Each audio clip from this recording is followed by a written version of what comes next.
ആദരണീയനായ ഹൈദറിൻ്റെ നാമത്തിൽ യുദ്ധം ആരംഭിച്ചിരിക്കുന്നു. അലി തൻ്റെ ദുൽഫിക്കാർ വാളുമായി ഹൈബറിലേക്ക് മടങ്ങുന്നു. അള്ളാഹു അക്ബർ. ഇറാൻ പരമോന്നത നേതാവ് ആയത്തുള്ള അലി ഖാംനഈയുടെ വാക്കുകളാണിത്. വാളുമായി കോട്ടയ്ക്ക് മുന്നിൽ നിൽക്കുന്ന ഒരാളുടെ ചിത്രം പങ്കുവെച്ച് ഖാംനഈ തുടർന്ന് കുറിക്കുന്നു. ഇസ്രായേലിന് മേൽ വിജയം സുനിശ്ചിതമാണെന്ന ആത്മവിശ്വാസം പ്രകടിപ്പിക്കുന്നതുമാണ് അടുത്ത പോസ്റ്റ്.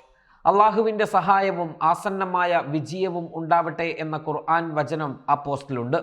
ദൈവഹിതത്താൽ ഇസ്ലാമിക റിപ്പബ്ലിക് സയനിസ്റ്റ് ഭരണകൂടത്തിൻ്റെ മേൽ വിജയം നേടും. ഭീകര സയനിസ്റ്റ് ഭരണകൂടത്തിനെതിരെ നാം ശക്തമായ മറുപടി നൽകണം. സയനിസ്റ്റുകളോട് നാം ഒരു ദയയും കാണിക്കില്ല എന്നും അദ്ദേഹം കുറിച്ചുകൊണ്ടാണ് ആ കുറിപ്പ് അവസാനിക്കുന്നത്.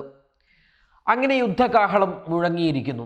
5 ദിവസം വരെ ഇതൊരു പ്രത്യാക്രമണങ്ങൾ മാത്രമായിരുന്നു. പക്ഷേ ഇറാൻ്റെ ആണവ നിലയങ്ങൾ ആക്രമിക്കപ്പെടുമെന്ന് ഏതാണ്ട് ഉറപ്പായ സാഹചര്യത്തിൽ ഇറാൻ ഇത് തങ്ങളുടെ രാജ്യത്തിൻ്റെ പരമാധികാരത്തിന് നേരെയുള്ള യുദ്ധമായി പ്രഖ്യാപിച്ച് പരമോന്നത നേതാവ് ആയത്തുള്ള അലി ഖാംനഈ ഇതാ രംഗത്ത് വന്നിരിക്കുകയാണ്. ഇറാൻ ഒരിക്കലും പ്രതീക്ഷിക്കാത്ത കനത്ത തിരിച്ചടികൾക്ക് തയ്യാറാവണമെന്നാണ് ഇസ്രയേലിൻ്റെ വെല്ലുവിളികളുള്ളത്. ഇറാൻ തിരിച്ചും ഇതേ രീതിയിൽ ആക്രമണം നടത്തുകയും ഇതേ മറുപടി നൽകുകയും ചെയ്തുകൊണ്ടിരുന്നു.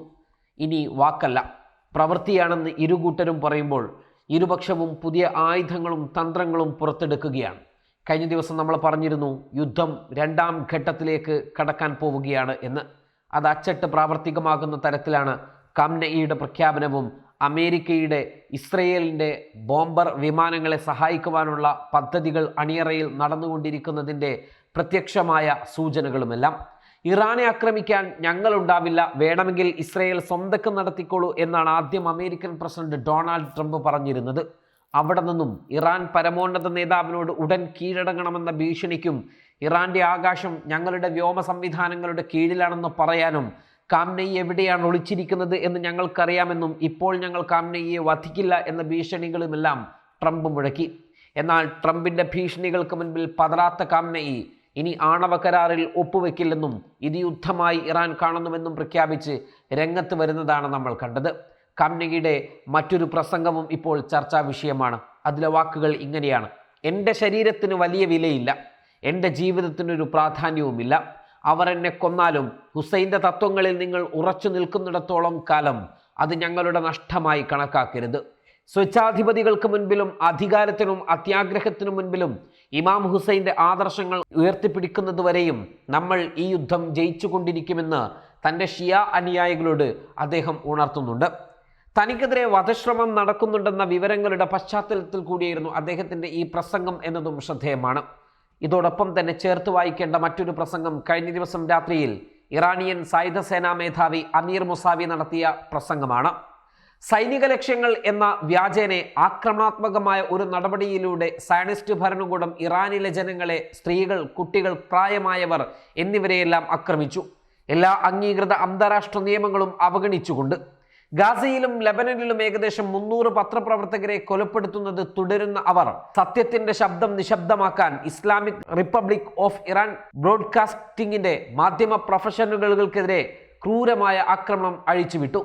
ചരിത്രം കാണിക്കുന്നത് പോലെ മഹത്തായ ഇറാൻ എന്ന രാഷ്ട്രം ഒരിക്കലും ഒരു ആക്രമണത്തിനും വഴങ്ങിയിട്ടില്ല. ഈ ക്രൂരമായ പ്രവർത്തികൾക്കെതിരെ ഉറച്ചു നിൽക്കുമ്പോൾ ദൈവമിച്ഛിച്ചാൽ സയനിസ്റ്റ് ഭരണകൂടത്തെ അതിൻ്റെ കുറ്റകൃത്യങ്ങൾക്ക് ശിക്ഷിക്കാൻ സാധിക്കും. ദൈവത്തിൻ്റെ ശക്തിയാൽ നമ്മുടെ പ്രിയപ്പെട്ട സ്വഹാബികളുടെയും ശാസ്ത്രജ്ഞരുടെയും സായുധ സേനാ കമാൻഡർമാരുടെയും രക്തസാക്ഷിത്വം ശിക്ഷാർഹമായ പ്രതികാരം നടത്താനുള്ള നമ്മുടെ നിശ്ചയദാർഢ്യത്തെ ശക്തിപ്പെടുത്തും. ഇതുവരെ സൈന്യം, IRGC, നിയമപാലക കമാൻഡ്, പ്രതിരോധ മന്ത്രാലയം എന്നിവയുടെ പിന്തുണയോടെ മുൻനിരയിൽ പ്രവർത്തിക്കുന്ന IRGC എയ്റോസ്പേസ് ഫോഴ്സും വ്യോമ പ്രതിരോധ ആസ്ഥാനവും ദൈവത്തിൻ്റെ കൃപയാൽ സെൻസിറ്റീവ് സുപ്രധാന ലക്ഷ്യങ്ങൾ ആക്രമിച്ചുകൊണ്ട് ശത്രുവിന് കനത്ത പ്രഹരം നാം ഏൽപ്പിച്ചിരിക്കുന്നു. എന്നിരുന്നാലും ഇതുവരെ നടത്തിയ പ്രവർത്തനങ്ങൾ ഒരു പ്രതിരോധ മുന്നറിയിപ്പ് മാത്രമാണ്. ശിക്ഷാ നടപടികൾ ഉടൻ നടപ്പിലാക്കും.